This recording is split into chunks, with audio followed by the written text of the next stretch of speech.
Eh, ¿Listo? El tema se llama Nuestra lucha interna, es la parte 1. Que este capítulo lo vamos a dividir en dos. O sea, realmente el pasaje es todo el capítulo, es lo que está tratando, que es desde el versículo 7 hasta el 25, pero hoy solamente veremos hasta la mitad, hasta el versículo 13. Vamos a poder avanzar con la ayuda de Dios, ¿verdad? Pero el entendimiento de este pasaje es muy importante porque explica con mucho detalle la razón de las luchas internas que tenemos como creyentes, ¿sí? Porque las tenemos, ¿cierto? Y muchas, y muy fuertes. ¿Cuántos tienen luchas? ¿Verdad? Alguien dijo por ahí que el que no tiene luchas o es mentiroso o está muerto. Entonces, la verdad de las cosas es que todos tenemos luchas, y como creyentes no es la excepción. De hecho, hasta se arrecia un poquito, ¿no? Y bueno, no sé a quiénes de ustedes les ha llegado a cruzar por la cabeza. A mí en algún momento pasó, pero realmente podríamos llegar a pensar que por el hecho de que hemos creído, por el hecho de que hemos nacido de nuevo, por el hecho de que una persona haya sido regenerada, haya recibido la naturaleza de Cristo, ¿verdad? La vida de Dios, la vida de Cristo en él, pues como que estas luchas no deberían de existir, porque ¿por qué existen si ya tengo la vida de Cristo en mí? ¿Sí han pensado eso? O al menos, ¿por qué tan feroces? O sea, ¿por qué si tengo la naturaleza de Cristo, por qué todavía tengo estas luchas? ¿Por qué esa tendencia a pecar, aun cuando yo no quiero, y se establece, repito, esta lucha? ¿Sí les ha pasado eso por la cabeza? ¿A cuántos? A ver, salúdeme. Ok. Miren, esto a algunos les llega a crear confusión, ¿verdad? Y en muchos casos hasta frustración. Por eso es la importancia de que entendamos el tema. Que todos tenemos luchas.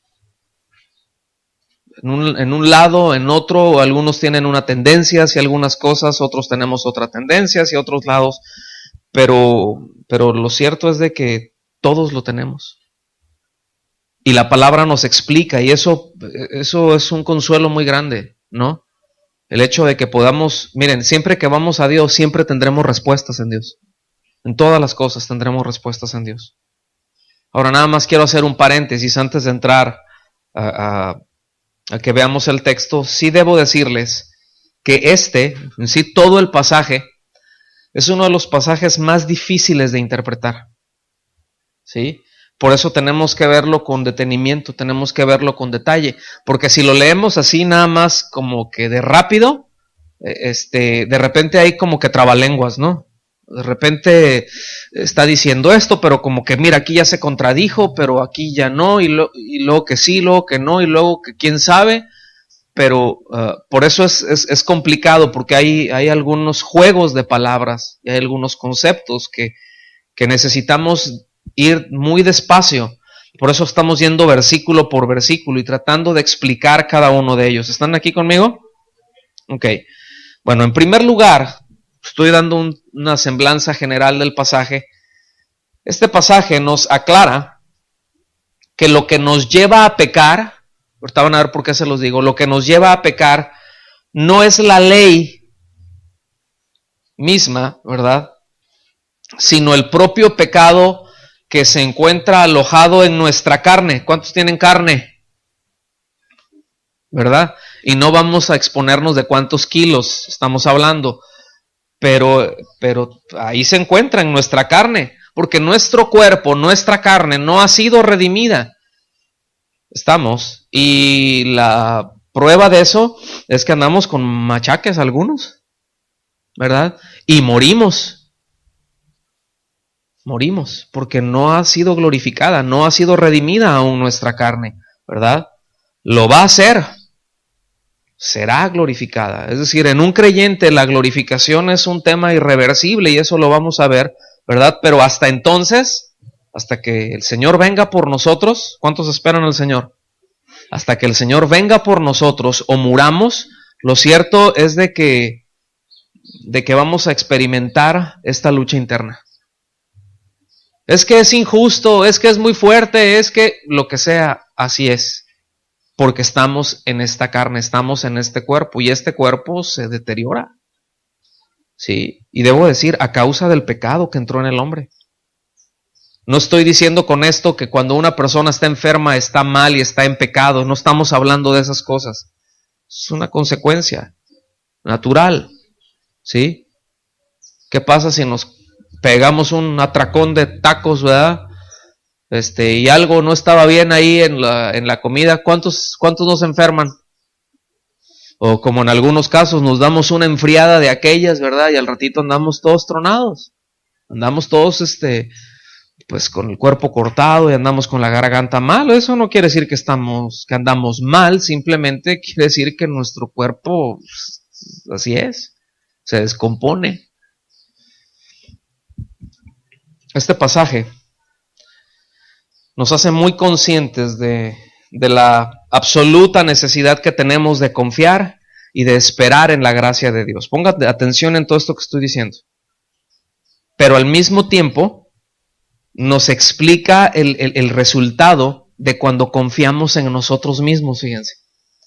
O sea, por un lado empieza a hablarnos de cuánta necesidad tenemos de poner nuestra confianza en Cristo. Escuchen bien, no solamente entendemos que para salvación, en primera instancia, ¿sí? Pero nuestro caminar en Cristo empieza ahí, empieza en ese momento en que Él nos redime, ¿sí? Ese no es el final, ese es el principio.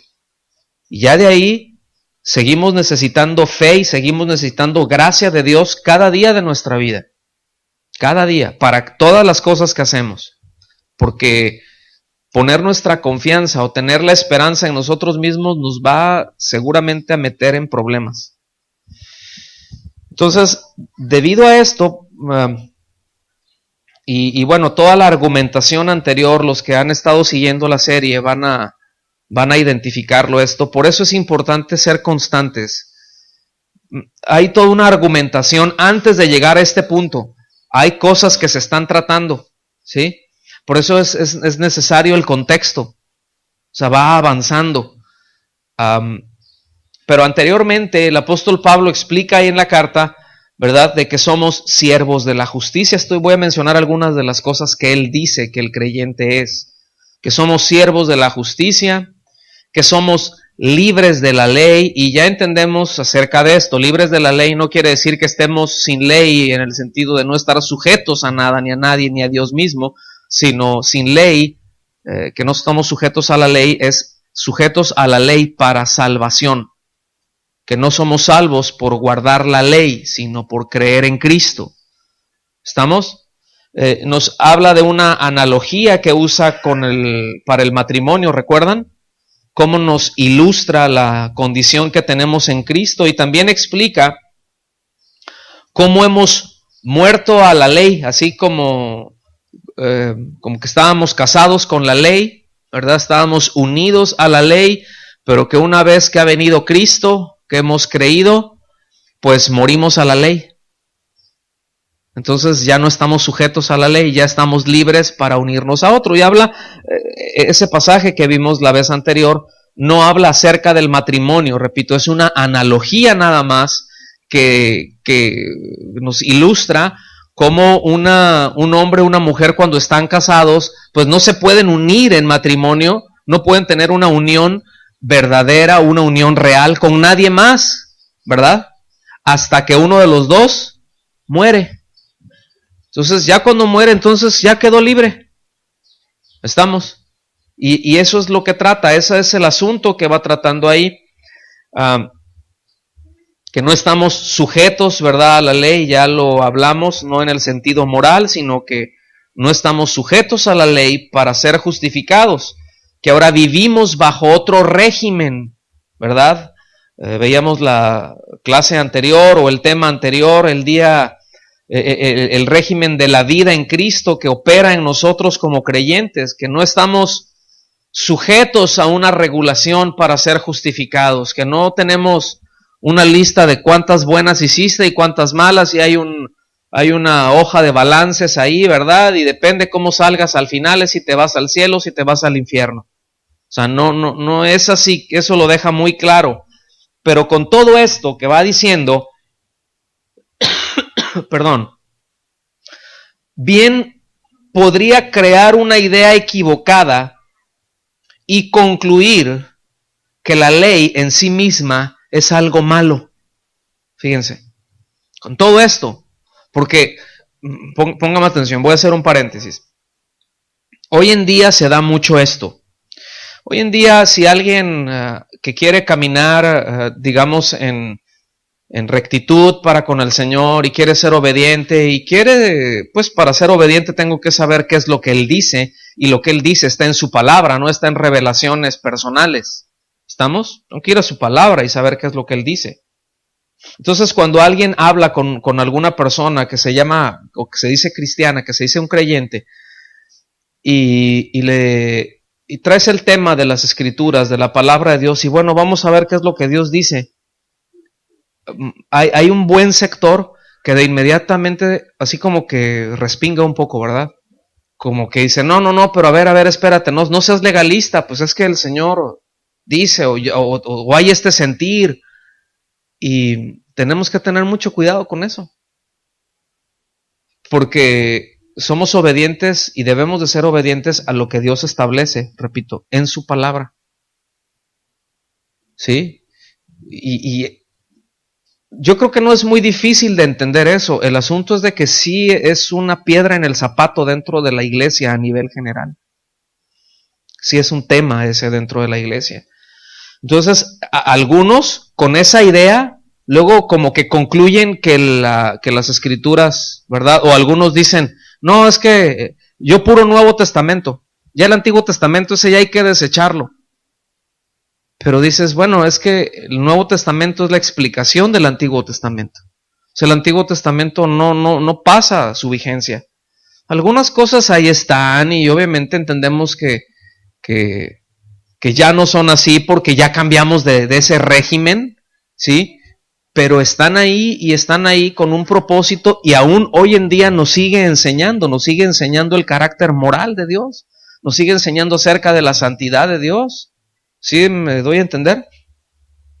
Entonces, esa es la razón que la primera parte de este tema, los primeros del versículo 7 al versículo 13, es utilizado para explicarlo, ¿sí? Para tratar de entender eso. Y yo no sé ustedes cómo lo ven, pero a mí me parece maravillosa, ¿verdad? La manera en que todo el asunto se va desenvolviendo ahí.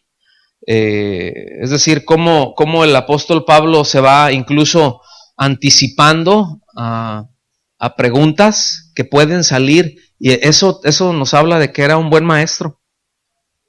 Un buen maestro cuando, aquí hay varios profes, ¿verdad?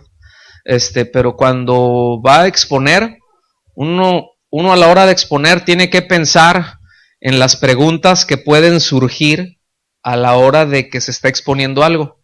A lo mejor algunas preguntas ni se le van a ocurrir a uno, ¿verdad? Pero siempre que uno expone algo pueden surgir preguntas. Entonces es sabio tratar de anticiparse a esas preguntas e irlas explicando antes de que las pregunten. No sé si les ha pasado a ustedes así, que de repente, ay, eso que dijo, esto, ya me quedó esta duda, y al ratito, ok, ya quedó. ¿Sí les ha pasado? ¿Qué? Porque va siendo de esto y a lo mejor van a quedar algunas ahí en el tintero, ¿no? Pero esto es un principio muy valioso. Él se adelanta, ¿verdad? Y bueno, pues inspirado por el Espíritu Santo, qué maravilla. O sea, qué maravilla que lo tenemos. Y por eso siempre es necesario leer en su contexto. Siempre es necesario que nosotros vayamos y no aislemos versículos, ¿verdad? Hay cartas que, bueno, a lo mejor un versículo en sí mismo te dice mucho, pero hay algunos pasajes que un versículo en sí mismo te puede dar un dolor de cabeza innecesario si lo descontextualizamos y crear muchos errores. Entonces, bueno, vayan por favor allá al versículo 7 de Romanos 7. Y miren, yo creo que sin duda esto nos va a ayudar a entender la razón de esa lucha interna que todos tenemos, ¿no? Que todos peleamos y que con la gracia de Dios, ¿verdad? Con la dirección de Dios vamos a poder avanzar bien. ¿Está bien? ¿Ya llegaron ahí al capítulo 7, versículo 7? Fíjense, dice, ¿qué pues diremos? O sea, después de todo lo que, ¿qué diremos de qué? Pues de las cosas que habían venido tratando antes. O sea, no, este no es un tema aparte, acuérdense que está progresivo. ¿Qué pues diremos? ¿Verdad? ¿La ley es pecado? Hace esa pregunta. ¿La ley es pecado? O sea, ¿se les ocurre que la ley puede ser pecado después de que esto que les dije? Y algunos, bueno, pues a lo mejor, bueno, pues sí, ¿verdad? Y dice, de ninguna manera la ley es pecado. Pero yo no conocí el pecado sino por la ley. Y tampoco conocería la codicia si la ley no dijera, no codiciarás. ¿Verdad? O sea, yo no conocería lo que es el robo si la ley no dijera, no robarás. Es decir, lo que está diciendo él, por la ley me di cuenta que codiciar es una ofensa a Dios. Pero póngame atención, el hecho de que yo no me diera cuenta, eso no quiere decir que no es una ofensa. ¿Están conmigo? Porque a veces apelamos al yo no sé, ¿verdad? Es que yo no sabía. Bueno, ese yo no sé, ese yo no sabía no nos hace inocentes. ¿Están conmigo? Entonces, ¿qué es lo que viene a hacer la ley? La ley hace que las cosas, o manifiesta que las cosas que están, cosas que hay en mi corazón, cosas que hay en mi interior, hay algunas de esas que son una falta contra Dios. Y de algunas de esas cosas que a veces no se habla con nadie, no se le dice a nadie, pero están ahí y que de alguna manera hasta llega a ser el motor de muchas de nuestras acciones. ¿Están aquí conmigo? Por eso la pregunta así. Dice, la ley es pecado de ninguna manera, pero yo no conocí el pecado sino por la ley. ¿Verdad?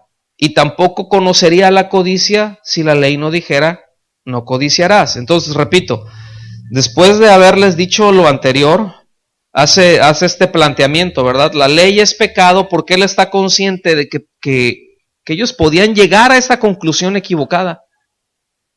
De que entonces, estamos haciendo mal, porque muchos de ellos eran judíos. Muchos de los creyentes en Roma eran judíos. Y muchos de ellos a lo mejor estaban diciendo, entonces estamos pecando, sí, ¿verdad? Y es pecado. Y que hubiera en su corazón algo que rechazara la ley. Y les dice, no, tranquilos, no es así. No es así.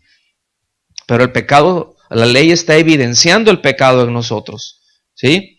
Lo que es muy importante aquí tener presente, ya lo hemos dicho y lo vamos a seguir haciendo las veces que sean necesarias, es entender, que la ley no fue dada para salvar al hombre. Es decir, el propósito de la ley nunca fue salvar al hombre, ¿verdad? Solo hace evidente el pecado del hombre. Hace evidente el pecado del hombre como un crimen contra Dios. Y eso es lo grave del asunto. Porque es un pleito perdido por el hombre. Es algo indefendible. O sea, alguien que dice, no, pues yo nunca he oído, a mí, yo no sabía que hacer esto es malo. ¿Pero eso lo hace inocente? Pregunto. No. Pero la ley, ese es el propósito de la ley. ¿Sí? Ponerle nombre al asunto. No quiero decir hacer legal al pecado, pero de alguna manera sí lo hace, sí lo evidencia. Otra cosa, le hace ver al hombre, además de su culpabilidad, fíjense lo que hace la ley, la condición sin esperanza en la que está. O sea, es decir, la ley le deja ver al hombre que no tiene la más mínima esperanza de reconciliarse con Dios por esfuerzos propios. o por el cumplimiento de rituales, o por seguir una religión, o por hacer esto, por hacer aquello. No hay manera, ¿verdad? ¿Sí está claro eso? Pero no hay manera, y eso lo deja clara la ley. Entonces, uno pudiera decir, entonces, pues ¿para qué dio la ley? Entonces nos mete en un problema, mete al hombre en un problema. ¿Para qué se dieron los 10 mandamientos? ¿Para qué se dio todo eso? Si no los podemos cumplir. Bueno, el asunto, repito, no era para salvar al hombre, no fue dado para salvar al hombre, fue dado para hacerle ver ese asunto al hombre, que sin Dios está sin esperanza, y para llevarlo a la gracia. En otras palabras, ¿ya te diste cuenta que no puedes dejar de pecar? ¿Están conmigo? ¿Ya te diste cuenta que no importa qué tan bien portado seas, qué tanto intentes en tus propias fuerzas acercarte a mí? Y yo no estoy diciendo que no hay que hacerlo. Por supuesto que hay que hacerlo. Somos creados, somos hechos en Cristo Jesús para buenas obras, pero esa se da por la obediencia a Dios, y ahorita vamos a llegar ahí. Pero no para salvarnos, no para justificarnos. No sé si ven la diferencia. Una cosa es hacer cosas para tratar de salvarme y de quitarme la culpa, y otra cosa es hacerlas porque eso es lo que está en mi naturaleza. Porque para eso fui creado. Porque ese es el propósito para el que fui creado. En Cristo. ¿Estamos? ¿Sí estamos claros o no? Ok. Versículo 8. Dice, pero el pecado, aprovechándose del mandamiento, produjo en mí. ¿Quién produjo, el mandamiento o el pecado? El pecado produjo en mí toda codicia, porque sin la ley el pecado está muerto. No quiere decir que si no hay ley entonces no existe el pecado, pero déjeme ponerle un ejemplo. Hace poco lo vimos. Díganme si no somos más tentados por aquellas cosas que nos están prohibidas, por aquellas cosas que nos limitan y que de algún modo nos restringen, ¿cierto o no? O sea, si tú le dices a un niño, no toques ahí, ¿cuál crees que va a ser su primera reacción? Ir a tocar. A lo mejor no se le había ocurrido, ¿verdad? Si el chiquillo anda por allá y tú le dices, mira, no vayas a agarrar esto, y te vas, a lo mejor jamás se le hubiera ocurrido hacerlo, pero ya lo vio, ajá, y te voltea a ver, y en el momento en que va a llegar espichadito, ¿verdad? Por eso de repente cuando los niños se quedan así como que hay mucho silencio, ¿verdad? Pero eso es cierto. O sea, somos tentados por aquellas cosas que nos son prohibidas, por aquellas cosas que sabemos que no deben de ser. Bueno, algunos de alguna manera en un sentido, otros en otra, pues no es lo mismo, no todos estamos cableados igual, pero todos somos carne y todos somos tentados. Les voy a poner este ejemplo. ¿Se acuerdan de la pared pintada? Está la pared pintada y que tiene un letrero ahí, dice pintura fresca, no tocar, ¿cierto? Entonces luego uno pasa, se le acerca y le hace así, ¿verdad? Para ver qué tan fresca está. Que ya se nos dijo no tocar. O como en los muros que hay así, pues en las calles, ¿verdad? Que dice, no anunciar aquí. ¿Y qué hacen?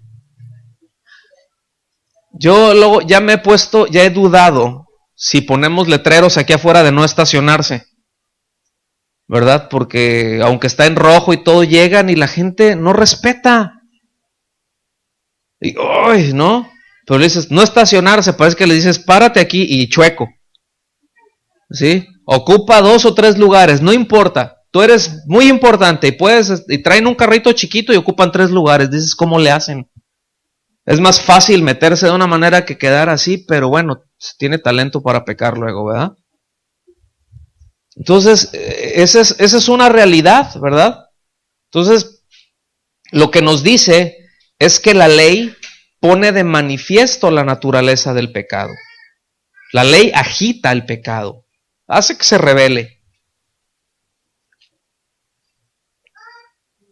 ¿verdad? No codiciarás, no esto, cuídate con esto, sí. Y así, digo, no tiene caso. Ahorita podríamos poner muchos ejemplos para con nuestros hijos, ¿cierto o no? Es que no, déjalos, hombre. Es que no, mejor mira, que no pequen. ¿Están conmigo? Eso no quiere decir, ay, déjalos que hagan lo que quieran, no estamos hablando de eso. Sí.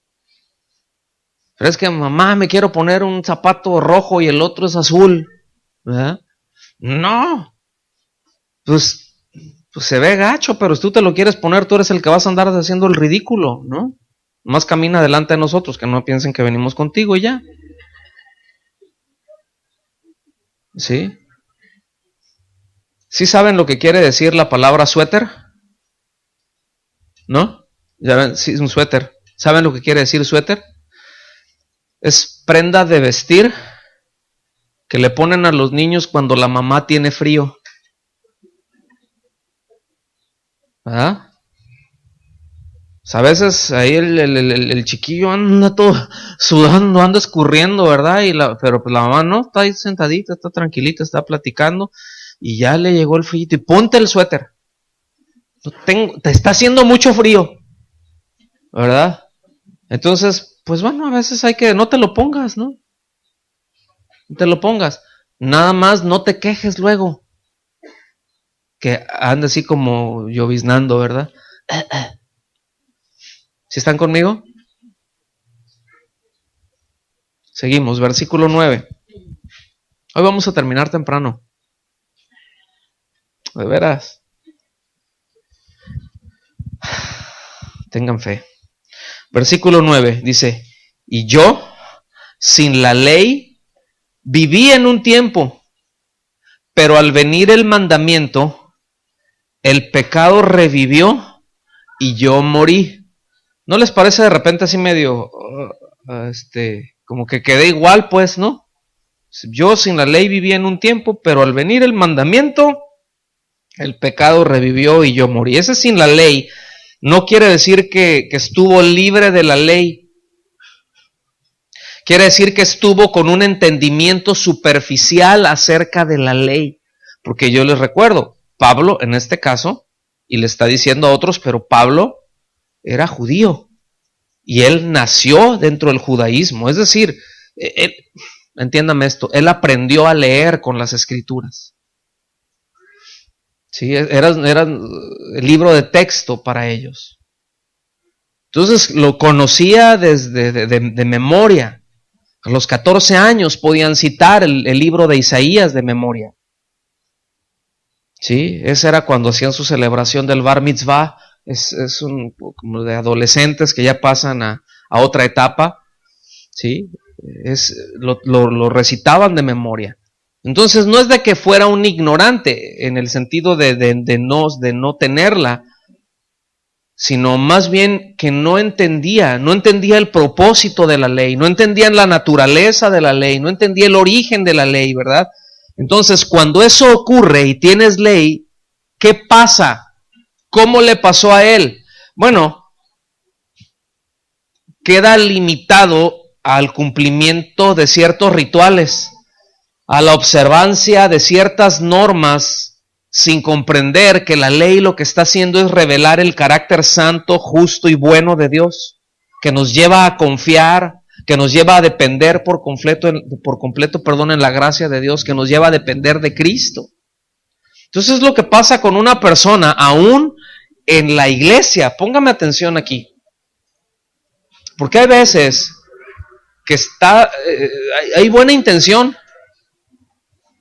¿sí? Pero se empiezan a hacer algunas cosas que hacemos de una manera ritualista. Pues hoy voy a cantar, ¿verdad? Ya venimos y pues entramos en el rito de la alabanza. Y no estoy diciendo que la alabanza sea un rito, pero para muchos lo llega a ser, es decir, solamente algunas acciones vacías en donde canto y digo, alabanza son las rápidas, adoración son las tranquilitas. ¿sí?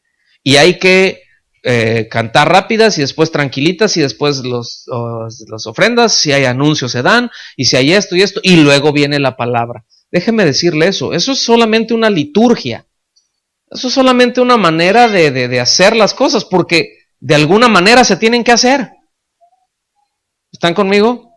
Pero ¿qué si se empieza con la predicación de la palabra? ¿Cuántos llegarían temprano?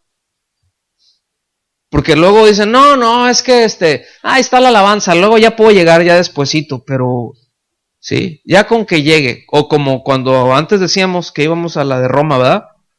Con que llegue al amén. Entonces, como se le da poderes salvíficos, o ellos le otorgan poderes salvíficos a la misa, por ejemplo, dicen, bueno, o sea, es decir, que si tú vas a misa, ¿eres salvo?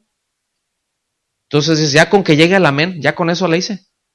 Aunque no haya entendido, aunque ya nada más llego y hago 2, 3 ritos, y ya cumplí. Y eso pasa cuando no tenemos el entendimiento de las cosas que estamos haciendo, en dónde se originan, y los porqués y los porcómos, ¿sí? Porque nada más terminamos haciendo cosas. ¿Y por qué te pones esto? ¿Por qué te quitas aquello? ¿Por qué le haces de esta manera? ¿Ustedes no tienen esas pláticas de repente interesantes con sus niños, los que tienen niños chiquitos? ¿Y por qué? ¿Cuántos tienen hijos en esa etapa? ¿Y por qué? ¿Por qué? Oye, pero esto, ¿por qué? ¿Verdad? Pero bueno, ya guarda silencio tantito. ¿Por qué? Sí, porque sí, porque sí. Sí, pero bueno, es algo natural, o sea, están preguntando, quieren saber, y lo peor que podemos hacer es dejarlos en su ignorancia. Te preguntan por qué, aprovecha y enséñales. Por esto y por esto, ¿verdad? Por eso enseñar requiere paciencia, porque hay que repetirlo una y otra y otra y otra vez. A nosotros, ¿cuántas veces se nos tienen que repetir las cosas? Hola. No somos diferentes. Lo que pasa es que ya un niño y un adulto procesa distinto, pero en naturaleza es lo mismo. Entonces, la ley nos lleva a darnos cuenta de una manera consciente, muy profunda de nuestra condición y de nuestra necesidad, ¿verdad? Porque, escuchen bien, en esencia, después de Adán, todo ser humano es culpable ante Dios por nacimiento. Porque Adán no fue culpable ante Dios, es decir, Adán fue creado en inocencia. ¿Sí? Pero de ahí en adelante ya no. De ahí en adelante entró el pecado al hombre. Ese es un tema que vamos a ver más adelante, ¿verdad? Y bueno, ignorar no nos da inocencia. Puedo ser culpable contra Dios, y eso no, pero yo no sé. Pero eso no me hace inocente, que yo no lo sepa, que soy culpable. Salmo, vayan conmigo por favor, Salmo 19, versículo 7 en adelante.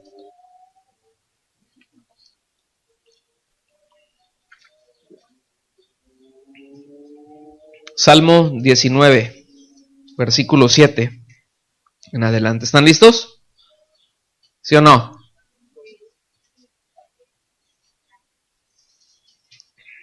Me gusta cómo se oyen las hojas cuando están buscando en la Biblia. Porque luego ya nada más se oye, como son digitales muchos. Dice, la ley de Jehová es perfecta. Fíjense, ¿cómo es la ley del Señor? ¿Qué quiere decir perfecta? Que no le falta nada. O sea, no le falta nada, no le sobra nada, es perfecta. ¿Qué hace esa ley? Convierte el alma. El testimonio de Jehová, ¿cómo es? Es decir, las cosas que Dios dice, así son. El apóstol Pablo allá a los Corintios les dice, porque las promesas en Cristo son en el sí y en el amén. O sea, Dios cumple lo que promete. Todo lo que Dios dice que hará, eso lo hará, porque es Dios fiel, ¿verdad? Si Él dice, voy a hacer esto, eso va a hacer. No tenemos que tener absolutamente ninguna duda. porque Dios es fiel. Dice, hace sabio al sencillo. Yo quiero que vayan viendo cómo está cada cosa que tiene. Dice qué cosa, por ejemplo, cómo es la ley del Señor, es perfecta. Y tiene un efecto, convierte el alma. ¿Se fijan? Acerca del testimonio del Señor, tiene una característica, es fiel. ¿Y qué efecto tiene? Hace sabio al sencillo. Fíjense que literalmente quiere decir que nos quita lo tontos. ¿De veras? Así, en un lenguaje más coloquial, eso quiere decir, nos quita los cabezones, ¿verdad? Dice, los mandamientos de Jehová son rectos, o sea, no están, es decir, son perfectamente justos, no hay nada chueco en ello, es recto, es absolutamente recto. Quiere decir que con eso se puede medir bien, que no hay ningún problema, que si vas a poner alguna conducta, ¿verdad? Que si tu conducta está fundamentada sobre los mandamientos del Señor, si la mides con eso, siempre vas a caminar en rectitud. Alegran el corazón. ¿A cuántos les da alegría obedecer? Bueno, ese es un asunto. El precepto de Jehová es puro. Las ideas de Dios, lo que de Dios emana. ¿Cómo es? Puro. ¿Cómo son los mandamientos? Puros. Dice, alumbra los ojos. ¿Qué quiere decir esto? Nos deja ver. Nos deja ver. ¿Cómo se mueve usted en un cuarto oscuro? Cuando no lo conoce, porque ya cuando uno ya lo conoce bien, ya no necesitas prender la luz, ¿verdad? Ya sabes que te levantas, das 2 pasos para acá, luego le haces un acá porque dejaste el guarache ahí, ¿sí? Y después, ¿sí me explico? Pero cuando estás en un lugar en donde a lo mejor es la primera noche que pasaste, ¿a cuánto les ha llegado a pasar eso? Y que estás en un lado y te tienes que levantar para algo. Porque uno se levanta. Y te levantas y dices, híjole, mano, y está como estómago de vaca eso, ¿no? Oscuro. Y no encuentras la luz. ¿Cómo te sientes al caminar, al intentar? Inseguro, no andas dando tumbos ahí de repente nada más, ¡tras!, ¿verdad? Y se oye así en el dedo chiquito y el que sigue así entre la patita de la cama, ahí lo dejaste en medio, ahí dejaste la uña encajada, ¿no? Bueno, la palabra de Dios lo que viene nos da luz, nos alumbra, nos da claridad, viene y nos da claridad. No sabemos qué hacer con esto y viene la palabra y dice, ahora sí veo, y ya nos movemos con seguridad. El temor de Jehová es limpio, permanece para siempre. Los juicios de Jehová son verdad, todos justos. Fíjense, deseables son más que el oro, más que mucho oro refinado, y dulces más que la miel, la que destila del panal. No sé cuántos le han pegado una mordida a un panal. ¿Cuántos han hecho eso? Híjole, es tan rico eso, que así, o sea, lo cortas, le cortas un pedazo, le pegas la mordida y ahí te quedan los dientes llenos de cera. Pero qué rica miel. Qué rica es, ¿verdad? Entonces dice, es algo más, y es bien dulce, es empalagoso, o sea, ya le comes un poquito, ¿verdad? Ya te tienes que poner cal en los pies para que no se te suban las hormigas de tan dulce que es, ¿no? Versículo 11, tu siervo es, además, amonestado con ellos, con los mandamientos de Dios, o sea, con todo el precepto de Dios, con la palabra, con la ley, está encerrando la palabra como un todo. Tu siervo es, además, amonestado con ellos. En guardarlos hay gran recompensa. Fíjense, tenemos beneficio cuando somos obedientes a las cosas que Dios establece. Cuando desobedecemos es lo contrario. Pero cuando Dios establece algo, miren, lo más sabio es seguirlo, lo más sabio es ser obediente a lo que Dios establece. Ay, pero es que me van a dar carrilla. Es mejor, es preferible pagar el precio, porque de cualquier manera se tiene que pagar un precio. Caminar en obediencia a la palabra de Dios siempre requerirá pagar un precio. Ser discípulo de Cristo siempre requerirá pagar un precio. Nos cuesta la vida, hermanos. Nos cuesta la vida. Eso es lo que cuesta. No cuesta mucho, cuesta todo. Pero el no serlo también se paga un precio.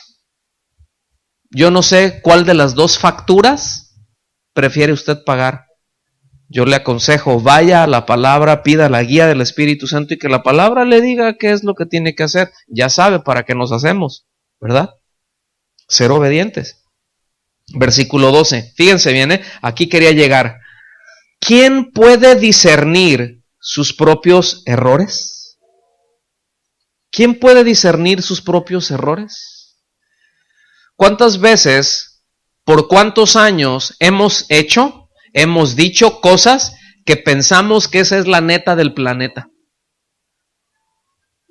¿Cuántas veces actuamos, nos hemos conducido de una manera en nuestra vida, hemos creído cosas que pensamos que esa es la realidad y en nuestro propio idea, nuestro propio pensamiento pensamos que así es?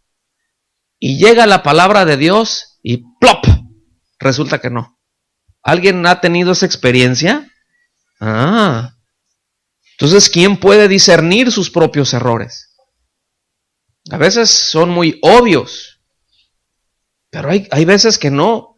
Por eso, la palabra de Dios viene y en lo íntimo nos hace comprender sabiduría.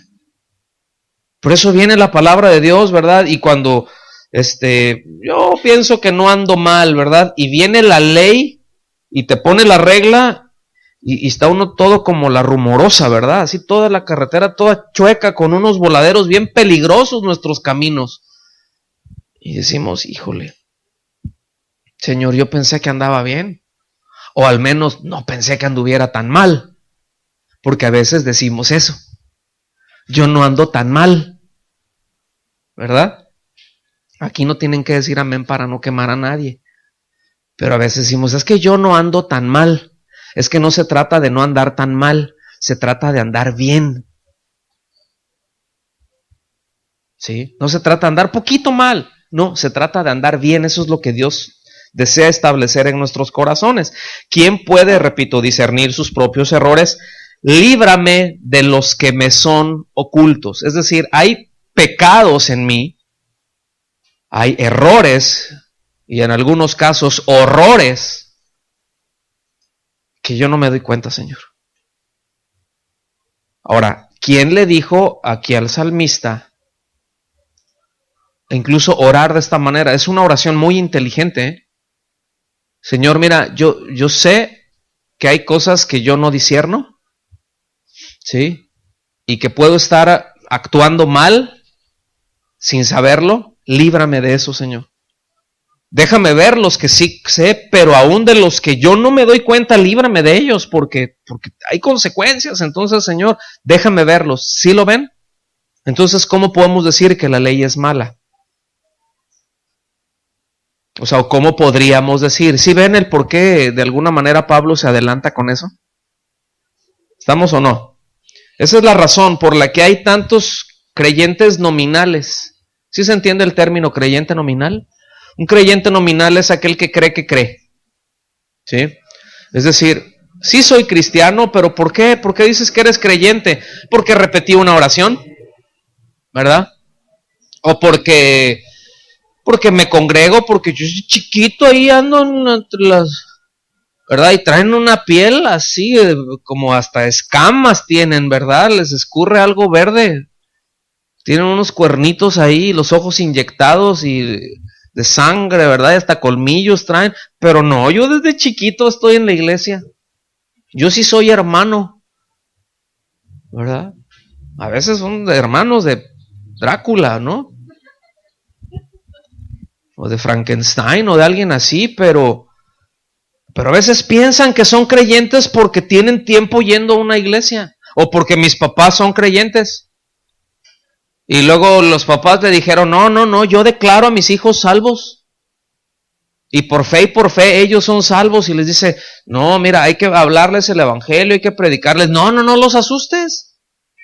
No, no, no, no. Yo he declarado que son salvos. Si la Escritura dice, cree en el Señor Jesús y serás salvo tú y tu casa. Así que yo la declaro, y ves que les destila ignorancia. Por eso tenemos que ir a la palabra de Dios. Y no lo digo para burlarme, no lo digo en un tono peyorativo, pero es que es una realidad y tenemos que ajustarnos a esas cosas. Porque si tenemos errores, qué maravilla que el Señor nos dice, mira, aquí está esto, quítate esto. Ven, te voy a enseñar. Es que no me veo, mira, ven, te voy a parar aquí en este espejo. Y nosotros vamos al espejo. ¿Para qué vamos a los espejos? Bueno, algunos van así como que dicen, es que me voy a dar un taco de ojo, ¿verdad? Pues hay quienes sí piensan así, pues. Pero normalmente uno, ¿para qué va a un espejo? A ver, cuando te levantas, que te vas a arreglar, ¿enfrente de dónde te arreglas? ¿Qué es lo que te hace ver las cosas que no están bien acomodadas? ¿Verdad? Porque a veces uno no se da cuenta que trae una lagaña pegada ahí hasta que vio en el espejo. ¿Están conmigo? Y ahí es en donde luego hasta la hacen acá. No, y luego se le quedan viendo así, y luego... No sé por qué hacen eso, pero lo cierto es que lo hacen, ¿no? Van pasando, van en la calle, ven un espejo y hasta cambian la postura. No sé qué efecto traiga eso. ¿Sí? Pero bueno, esa es una realidad. Entonces Dios nos da su palabra para que la tengamos como un espejo y nos diga, mira, aquí, aquí, aquí, aquí, ¿verdad? Y uno pudiera decir, ay, ¿qué tanto aquí y aquí y aquí? ¿Qué lata con eso? Bueno, nosotros, ¿cuántas instrucciones les damos a nuestros hijos? Todos los días, ¿verdad? Y algunas de ellas no nos pelan. Se les olvida, ¿verdad? Pero eso es una realidad. Ahora, nosotros hicimos lo mismo, no os hagáis. Nosotros hicimos lo mismo, es algo intrínseco en nosotros, en la naturaleza humana. ¿Están conmigo? Entonces, repito, esa es la razón, el hecho de que muchos se esfuerzan por cumplir, ¿verdad? Por portarse bien, por agradar al Señor, pero en realidad no ha habido una conciencia de pecado, no ha habido un arrepentimiento genuino, ni una fe salvadora. Esto me atrevo a decir que eso ocurre, que esta es una realidad en mucho de lo que se llama hoy en día iglesia. O sea, ¿qué más quisiera uno? De hecho, en principio, en una congregación, es precisamente la congregación de los santos, donde se reúnen los santos. Pero el asunto es de que iglesia, luego ya pues todos llegan y a ver, y bueno, ya se ha convertido ahora en un campo evangelístico. Pero yo les voy a decir algo, antes no era así. Antes no se llevaba a la reunión de los santos a alguien que no evidenciaba que había creído. Porque era un riesgo. Era un riesgo para los demás. Y ahorita pues, se tiene que hablar del evangelio y se tiene que predicar el evangelio. Porque no todos los que se congregan, desafortunadamente, yo espero que no sea el caso aquí, pero bueno, no todos son salvos. O sea, no por el hecho de venir aquí ya lo son. ¿Están conmigo? Si no han creído, si no ha habido esa obra que estamos hablando, fíjense, por eso es que tanta gente busca a Dios por motivaciones incorrectas, ya lo hemos tocado, por motivaciones egoístas, porque no están conscientes de la ley y el mandamiento, no están conscientes de cuál es su situación, no están conscientes de su culpabilidad ante Dios. ¿Qué es lo que Dios ha establecido? No están conscientes de eso. Pero quiero usar a Dios. Y quiero que Dios me dé. Y quiero que Dios me bendiga. ¿Verdad? Entonces, si necesito, o sea, si tengo que repetir una oración para que el Señor salve mi matrimonio, si tengo que repetir una oración o asistir regularmente a un lugar para que el Señor haga algo con mi negocio que va de pique, pues yo lo hago. Pero ¿qué pasa cuando viene el tiempo y esas cosas no se arreglan o se empeoran? ¿Qué pasa con eso? terminan diciendo bye y se alejan y hasta hablan mal del Señor. Se apartan, pues, apostatan de la fe. O sea, nunca la tuvieron, pero se apartan. ¿Están aquí? Entonces, la ley expone la razón de por qué el Evangelio es el Evangelio, ¿verdad? O sea, son buenas noticias. De hecho, no hay mejores noticias ni más trascendentes que el Evangelio. Por eso antes, fíjense, los antiguos, estoy hablando de la época de los puritanos, por ejemplo, allá en el siglo XVI, XVII, sí, un poquito después, en el tiempo en que la Reforma todavía estaba efervescente, ellos predicaban la ley. No sé cuántos, o sea, predicaban de entrada la ley y después hablaban el Evangelio. No sé cuántos han escuchado, por ejemplo, de Jonathan Edwards, pero él fue en los Estados Unidos por allá en el siglo XVII, XVIII, ¿sí? Y él hubo muchas enseñanzas, pero hubo un sermón de él muy famoso hasta la fecha. Se predica, fíjense, porque antes los transcribían. O sea, todo lo que se decía se leía. Y ese sermón se llamaba Pecadores en manos de un Dios airado. Ese sermón no se predicaba en las plazas, no se hacían campañas evangelísticas. Ese sermón él lo predicaba en las iglesias porque él estaba convencido de que las iglesias estaban llenas de incrédulos. Tenían religión, iban, decían, confesaban, cantaban, todo, pero su estilo de vida dejaba ver que no eran creyentes. Entonces se empezó a predicar eso. No les platico cómo les fue a él. ¿Sí me explico? Pero uno oye ese mensaje y mira si te vas a volver a convertir. Es que es la ley. Deja ver cuál es la condición del hombre delante de Dios. Pero tan bien descrito, tan bien, tan ungido, tan bien hecho, tan bien inspirado, que es muy impresionante. ¿Sí? Él iba y empezaba a predicar, por ejemplo, y los dejaba así. Y había gente que literalmente a la hora de él estar predicando se levantaba y gritaba por la desesperación de que se sentía por su pecado. ¿Verdad? Entonces no le decían, no, oye, que la autoestima, ¿verdad? Y se van a ir. Y se convertían de veras. ¿Sí? O sea, ¿por qué? Porque eso es lo que hace la ley. Y eso es lo que ellos decían. Vamos a predicar la ley, porque la ley convierte el alma. O sea, la ley los va a llevar a ver la necesidad, ¿estamos? Que tienen de buscar la salvación. Y que esa solamente está por fe en Cristo Jesús. Versículos 10 y 11. Y hallé que el mismo mandamiento que era para vida, a mí me resultó para muerte. Estoy en Romanos 7, 10 y 11. Y hallé que el mismo mandamiento que era para vida, a mí me resultó para muerte.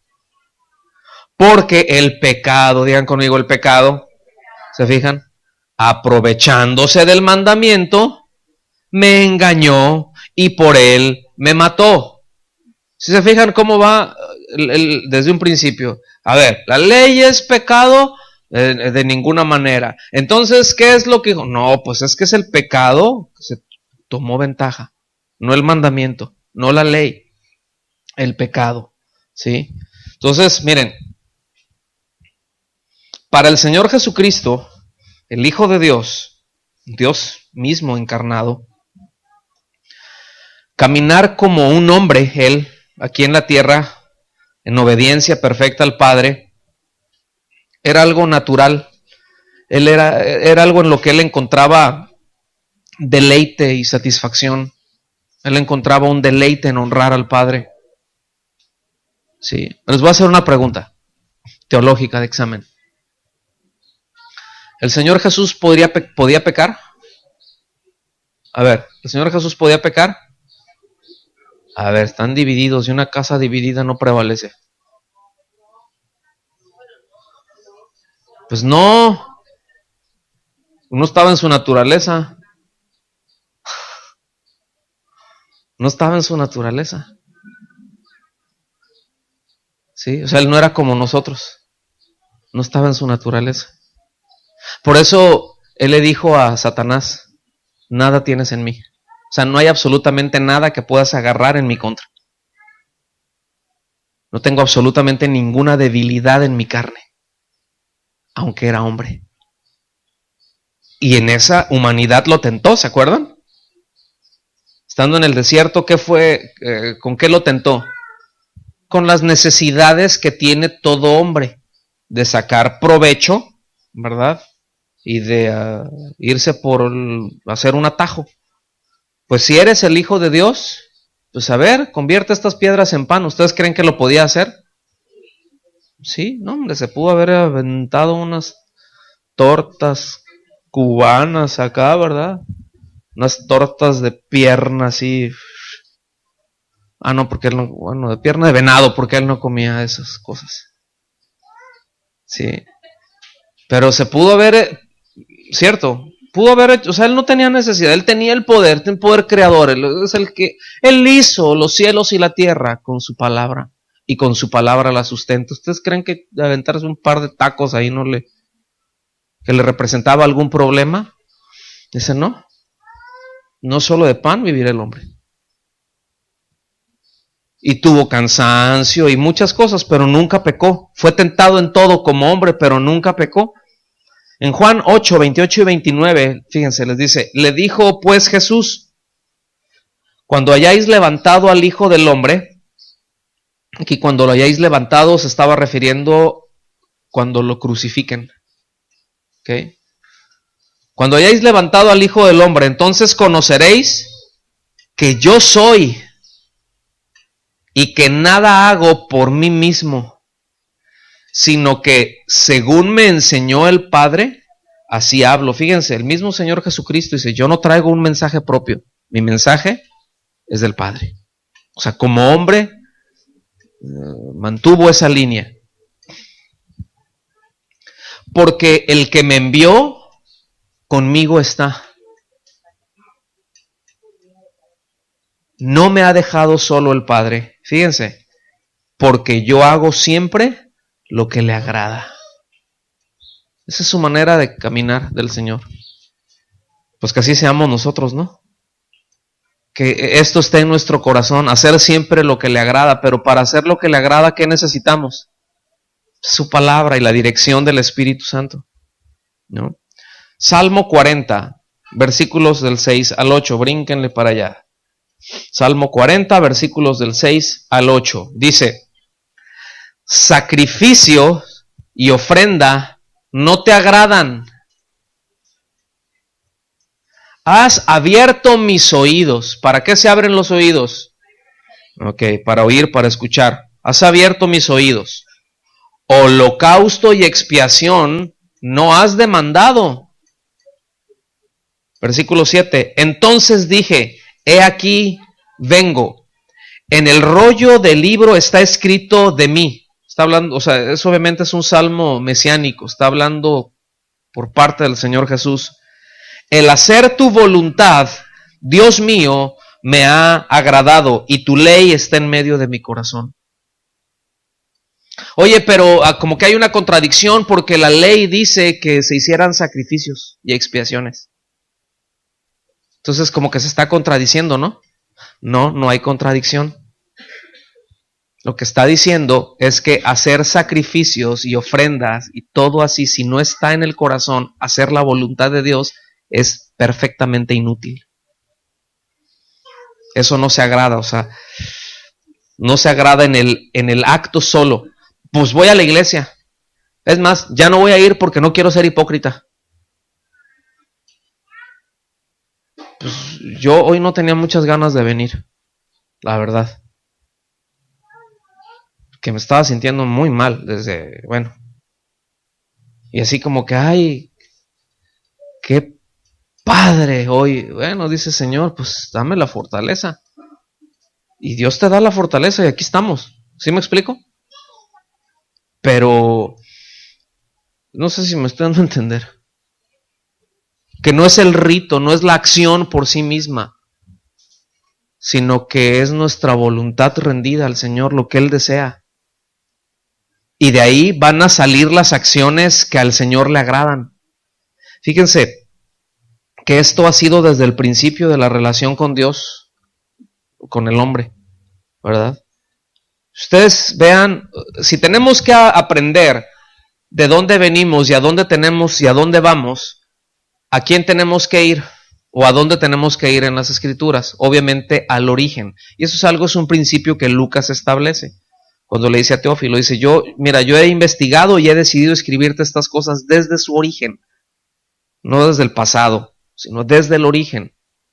Si nosotros queremos volver y tener comunión con Dios, ¿cómo tiene que ser qué modelo tengo que buscar? ¿Cómo era en el principio? ¿Cómo creó Dios al hombre? Ahí tenemos que llegar. Entonces, cuando nosotros vemos esto, vemos que, por ejemplo, a Adán, Dios no le dio una ley, ni una serie de normas, ni ritos a seguir. ¿Se fijan? ¿Cuántas instrucciones le dio? Una sola instrucción.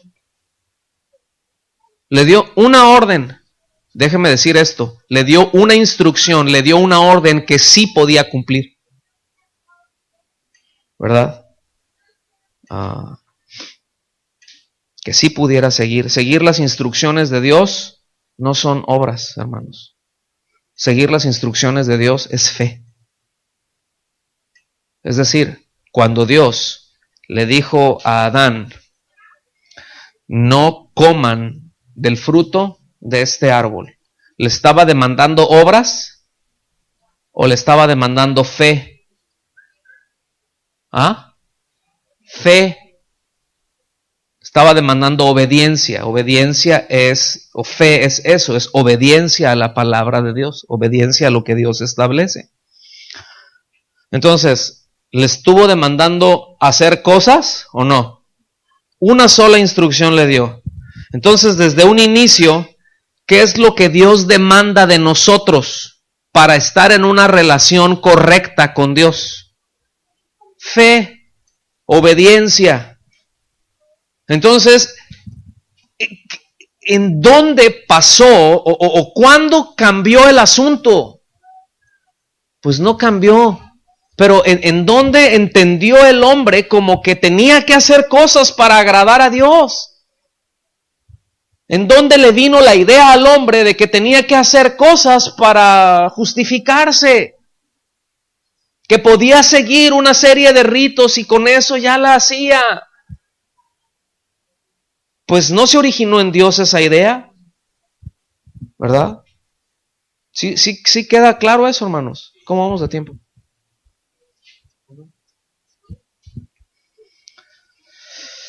Hebreos 13, del 20 al 21.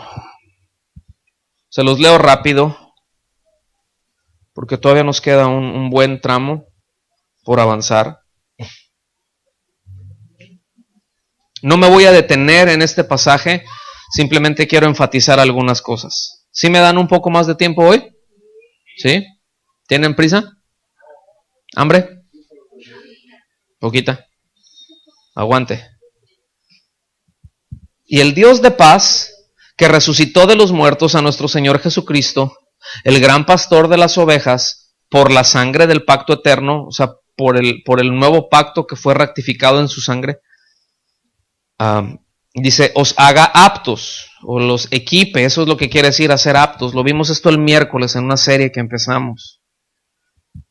Por la sangre del pacto eterno, los haga aptos con toda buena obra, para que hagáis su voluntad, haciendo Él en vosotros lo que es agradable delante de Él por Jesucristo, al cual sea la gloria por los siglos de los siglos. Amén.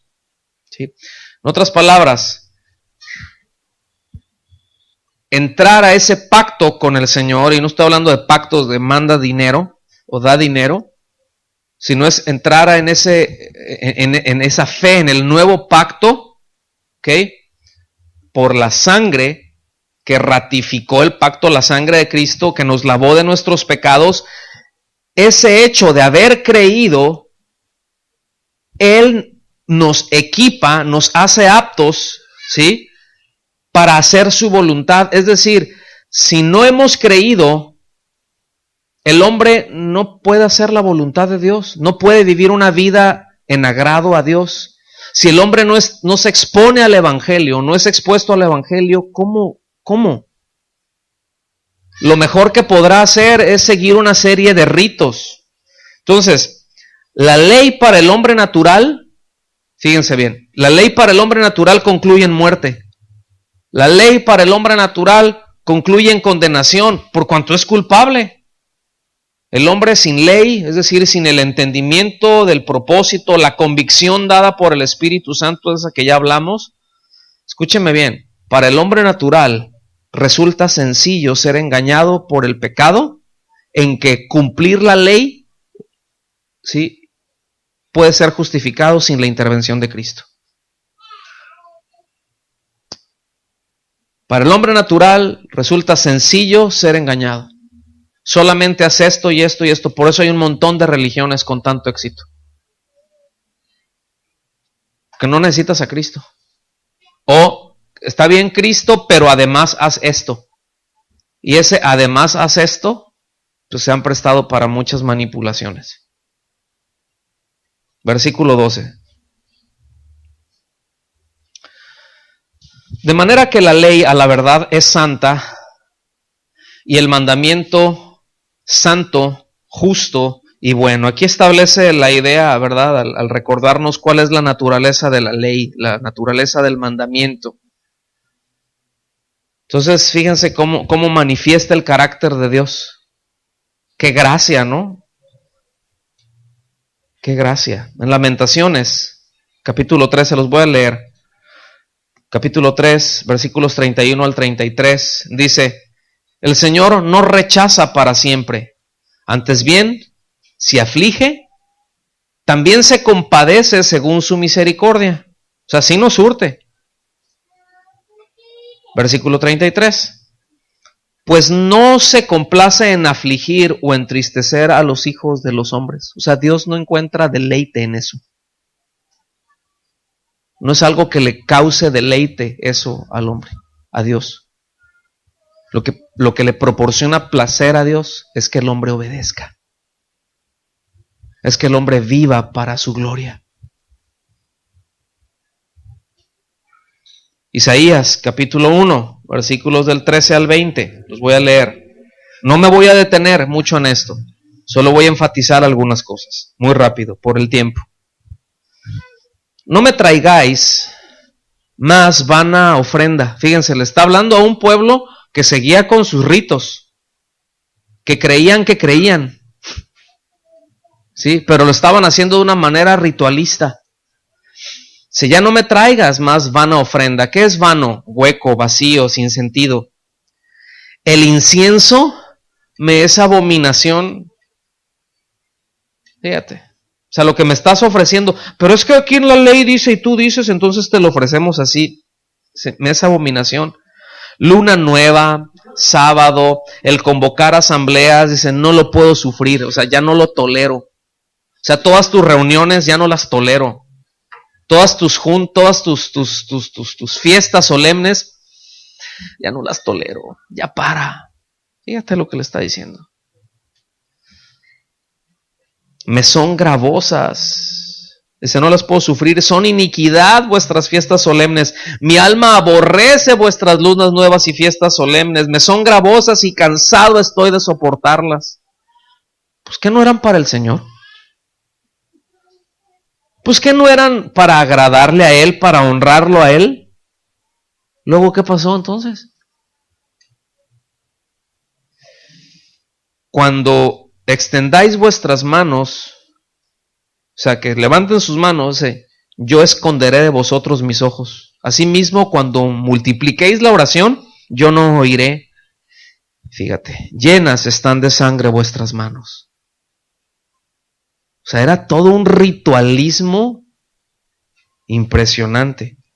Y les dice, lavaos y limpiaos, quitad la iniquidad de vuestras obras delante de mis ojos, dejad de hacer lo malo y aprended a hacer el bien, buscad el derecho, socorred al agraviado, haced justicia al huérfano, amparad a la viuda. Versículo 18, venid luego, dice Jehová, y estemos a cuenta. Aunque vuestro pecado sea como la grana, como la nieve serán emblanquecidos.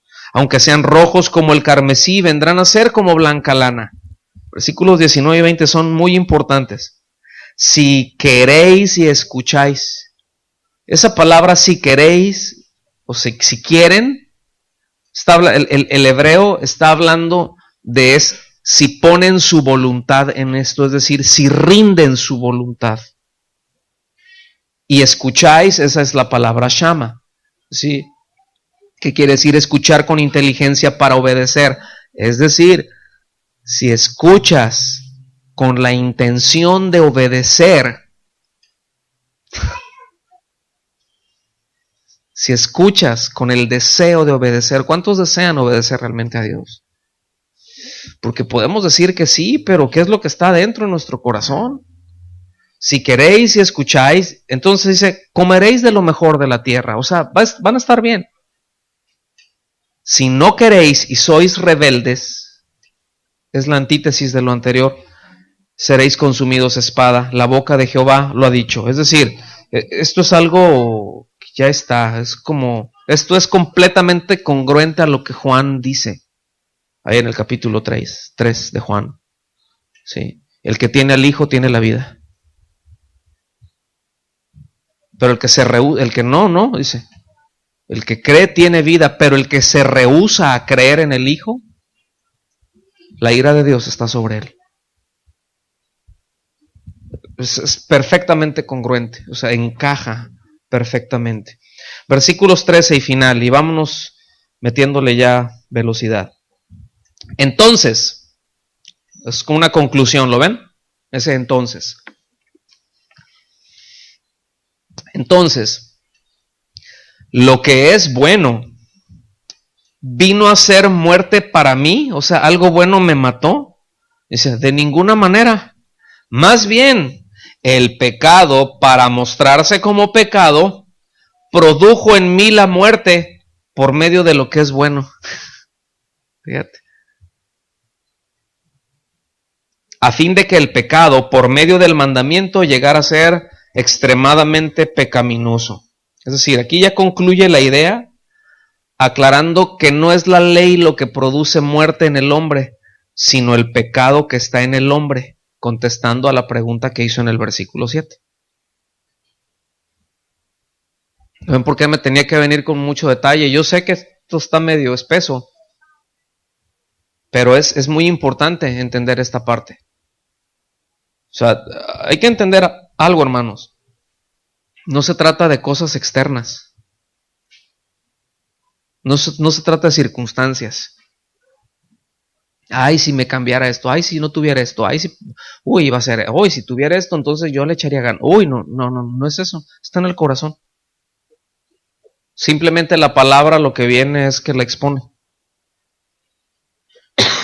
Perdón, la condición nuestra. Final. Gálatas 3, capítulo 3, versículo 19 al 22, dice, sígame con atención. Entonces, ¿para qué sirve la ley? Una buena pregunta, ¿no? Fue añadida a causa de las transgresiones hasta que viniera la descendencia a quien fue hecha la promesa y fue dada por medio de ángeles en manos de un mediador. ¿Quién es ese mediador? Y el mediador no lo es de uno solo, pero Dios es uno. Entonces, ¿la ley contradice las promesas de Dios? De ninguna manera. Porque si la ley dada pudiera vivificar, es decir, si la ley que fue dada pudiera dar vida, pudiera impartir vida, la justicia sería verdaderamente por la ley. Es decir, cuando somos justificados, ¿y qué somos justificados por la fe? ¿Qué es lo que pasa cuando somos justificados? recibimos vida, la vida de Cristo. Es decir, primero creemos y luego nos da vida. O sea, no es de primero te regenera y luego crees. No es así. Primero creemos y te da vida. ¿Estamos? Justificados pues por la fe. Hemos sido justificados, soy justificado, recibo vida. Es por la fe.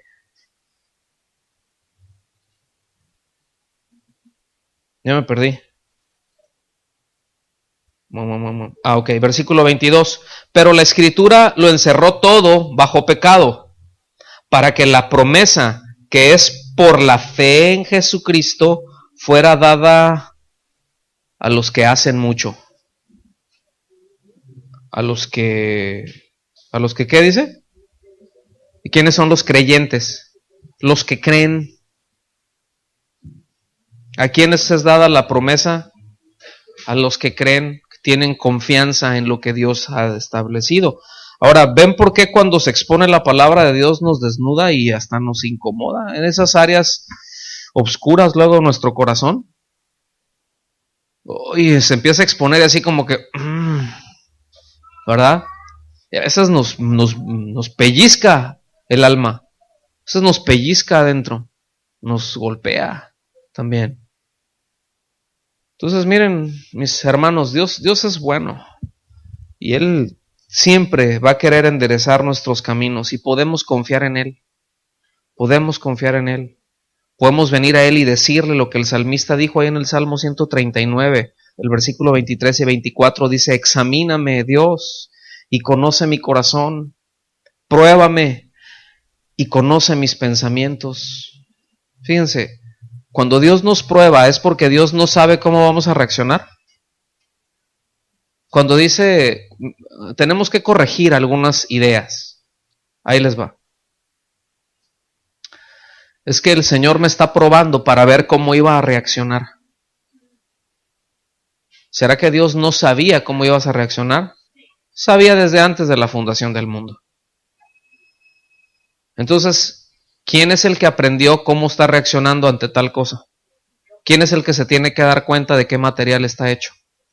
Entonces, la prueba, cuando viene prueba, ¿quién es el que se tiene que dar cuenta de lo que está pasando? Nosotros. Dios sabe perfectamente, el problema no está en el cielo, el problema está aquí en la tierra. O sea, no es para Dios, ay, pues a ver, no, es que no te quiero fallar, Dios, ¿verdad? Bueno, efectivamente, no queremos hacerlo y Dios no se decepciona porque Él ya sabe cómo vamos a reaccionar, pero nosotros no sabemos cómo vamos a reaccionar. Por eso la prueba muchas veces es necesaria. ¿Para qué se prueba? Miren, cuando en la industria se está haciendo alguna pieza, ¿para qué se hace la prueba? ¿Para qué se prueban las cosas? ¿Para resistencia? ¿Para qué? Para ver si funciona bien. Es decir, en otras palabras, en la prueba, ¿qué surge? Si hay algún desperfecto, para que se corrija. ¿Está bien? Se prueba algo, ay, mira, aquí salió mal, hay que corregirlo. Cuando Dios nos prueba y algo sale mal con nosotros, hay que corregir ahí. ¿Se fijan? O sea, no es de que Dios no sepa, y no es de que estamos así como que en un examen. El propósito de todo eso es crecer y que pueda ir corrigiendo. Y ahorita me probó en esto y al ratito te va a probar en esto otro. Y Dios nos va a probar. ¿Sí? Pero Satanás nos va a tentar, no lo confundáis. ¿Sí? No os enredéis. No os hagáis nudos. ¿Está bien? Dice, y ve si hay en mí camino de perversidad y guíame en el camino eterno. Entonces, ¿sí alcanzan a ver el origen de esta lucha interna, hermanos? ¿Sí alcanzan a verlo? ¿Cuál es el origen de esa lucha interna? ¿El pecado que está en dónde? ¿En la casa del vecino? En mí. El pecado que mora en mí. Póngase de pie, por favor. Entonces, entender esto es esencial para que asimilemos lo que sigue. ¿Está bien? Que ya lo veremos con el favor de Dios la próxima semana.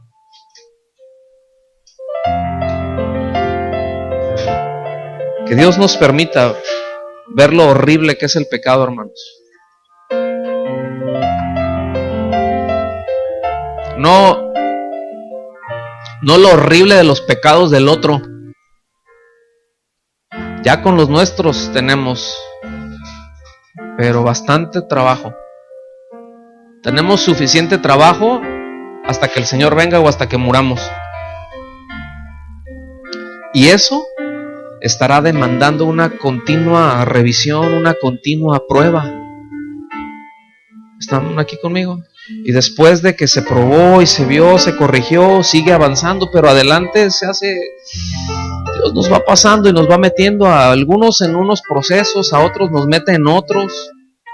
Algunos procesos pueden ser más dolorosos que otros, pero donde nos duele es en nuestra carne, porque es ahí en donde está el pecado, es ahí en donde hay que corregir. Entonces, si duele en la carne, pues que duela, a fin de cuentas se va a acabar. ¿Están conmigo? O sea, si le duele, que le duela, pero es nuestra carne. El asunto es que estemos sólidos con el Señor. El asunto es de que entendamos bien el porqué de estas luchas que tenemos, para estar pendientes y no estarle echando la culpa a circunstancias o responsabilizar a terceros o a cosas, sino que cuando viene el resbalón, cuando viene el tropezón, es el pecado que mora en mí. ¿Están aquí? Entonces, que Dios nos permita ver lo horrible que es el pecado, que haga una obra en nosotros, ¿cierto? Que nos dé el entendimiento para poder abrazar lo que Él abraza y que podamos aborrecer lo que Él aborrece. ¿Está bien?